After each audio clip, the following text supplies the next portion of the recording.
Saudara-saudariku yang terkasih, hari ini Jumat 18 April 2025. Saya Romo Siga dari Paroki Santo Yusuf, Surabaya.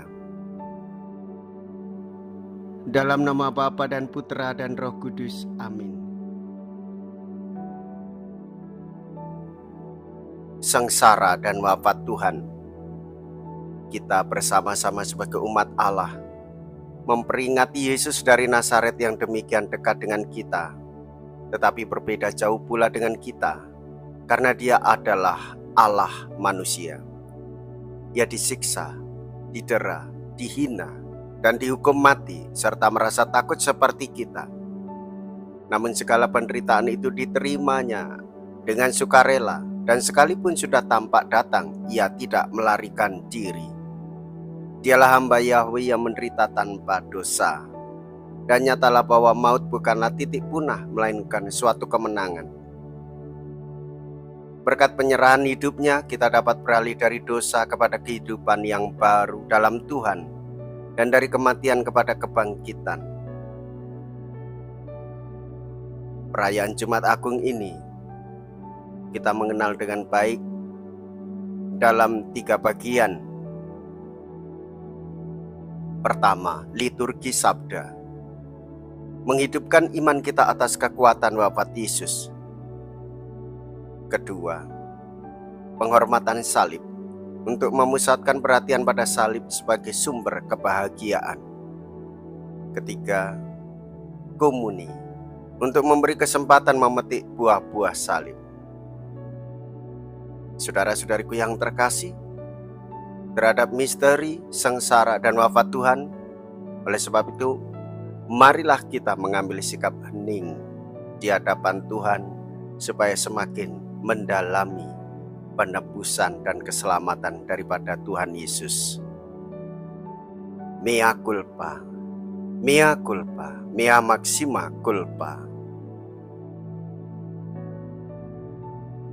Marilah kita berdoa.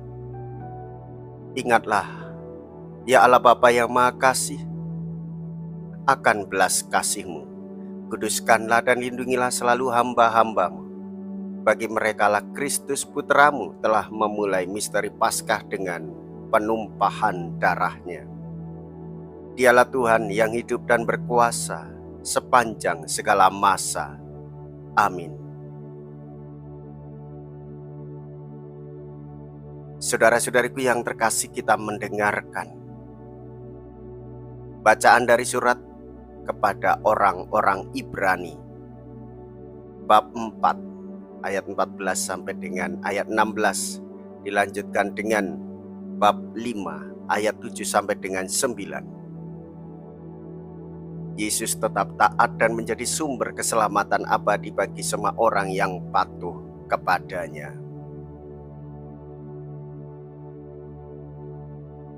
Saudara-saudara, kita sekarang mempunyai Imam Agung yang telah melintasi semua langit, yaitu Yesus Anak Allah. Maka baiklah kita teguh berpegang pada pengakuan iman kita, sebab Imam Agung yang kita punya bukanlah Imam Agung yang tidak dapat turut merasakan kelemahan kita. Sebaliknya, ia sama dengan kita. Ia telah dicobai, hanya saja tidak berbuat dosa. Sebab itu marilah kita menghampiri tahta keraiman Allah dengan penuh keberanian, supaya kita menerima rahmat dan menemukan kasih karunia untuk mendapatkan pertolongan pada waktunya. Dalam hidupnya sebagai manusia, Yesus telah mempersembahkan doa dan permohonan dengan ratap tangis dan keluhan kepada Dia, yang sanggup menyelamatkannya dari maut, dan karena kesalehannya, ia telah didengarkan. Akan tetapi sekalipun anak ia telah belajar menjadi taat, ini ternyata dari apa yang telah dideritanya. Dan sesudah mencapai kesempurnaan, ia menjadi pokok keselamatan abadi bagi semua orang yang taat kepadanya. Demikianlah sabda Tuhan. Terpujilah Kristus.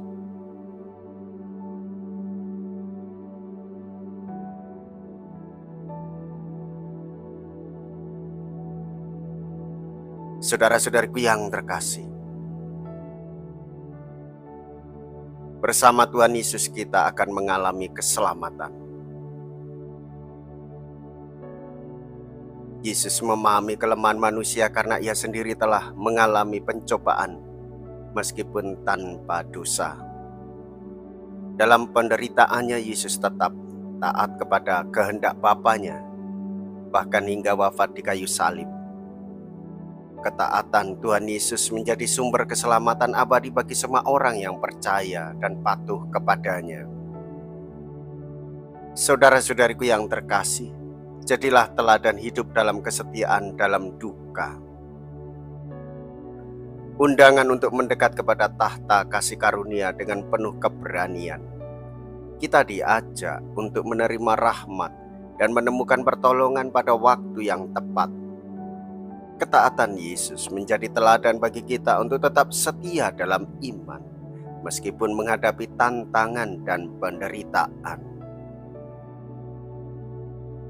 Jikalau kita berani hidup menderita dalam Yesus, maka kita pun akan dipermuliakan di dalam Kristus.